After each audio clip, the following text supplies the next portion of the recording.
We talked about politicians coming out. Obviously, I'm not the greatest expert at Taiwanese politics, but you have a former president, Ma. Is that right? Is that his name? Yes, Ma Ying-jeou. He's from the most pro-Beijing party, the KMT. All right, so he has now been marched out. He's going on the airwaves all across, really not just Taiwan, but all over the place, pushing this idea that you can trust Xi Jinping, you can trust China. Let me play some clips from him and then get your response to his thoughts on some of these things. No matter how much you defend yourself, you can never fight a war with the mainland, and you can never win. They're too large, much stronger than us. So we should use non-used military means to reduce the tension. What does that mean, non-use military means, to reduce tension? I tend to agree with him that Taiwan on their own cannot beat China.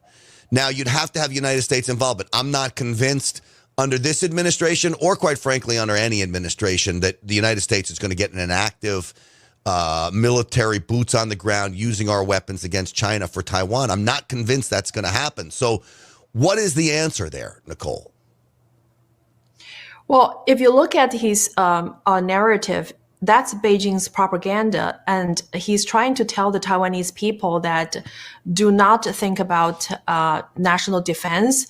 And we only have one choice, and that is placing our peace and prosperity on the goodwill of Xi Jinping.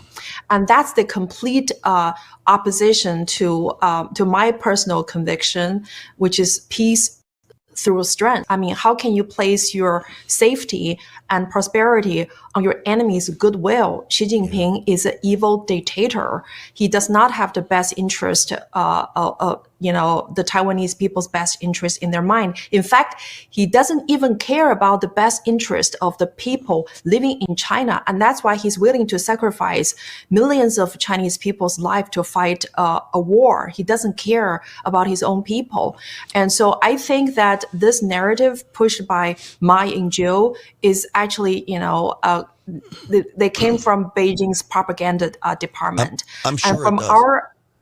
So, and I also want to add, remember we talk about honeypots and also finding dirt on the local politicians in order to get their complete obedience.